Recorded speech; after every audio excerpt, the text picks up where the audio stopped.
রংপুর, ময়মনসিংহ, সিলেট বিভাগের কিছু কিছু জায়গায় এবং রাজশাহী, খুলনা, ঢাকা, বরিশাল ও চট্টগ্রাম বিভাগের দু-এক জায়গায় দমকা হাওয়াসহ বৃষ্টি অথবা বজ্রসহ বৃষ্টি হতে পারে।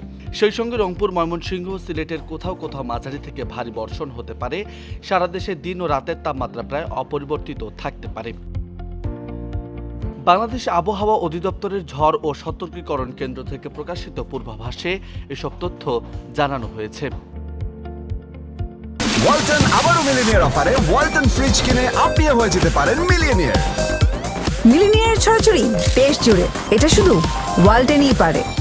ঢাকা, টাঙ্গাইল, গোপালগঞ্জ, রাজবাড়ী, সিরাজগঞ্জ, চাঁদপুর, বান্দরবান, খুলনা, সাতক্ষীরা, বাগেরহাট, যশোর, ঝিনাইদহ অঞ্চলের উপর দিয়ে মৃদু তাপপ্রবাহ বয়ে যাচ্ছে বলে জানানো হয়েছে এবং তা অব্যাহত থাকতে পারে বলেও জানিয়েছে সংস্থাটি।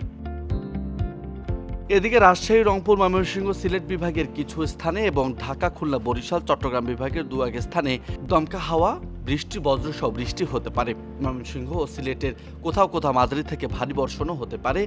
দিনের তাপমাত্রা সামান্য কমতে পারে বলে জানানো হয়েছে। অন্যদিকে রোববার ময়মনসিংহ, রংপুর ও সিলেট বিভাগের কিছু স্থানে ঢাকা, খুলনা, বরিশাল ও চট্টগ্রাম বিভাগের দু-এক জায়গায় বজ্রসহ বৃষ্টি হতে পারে।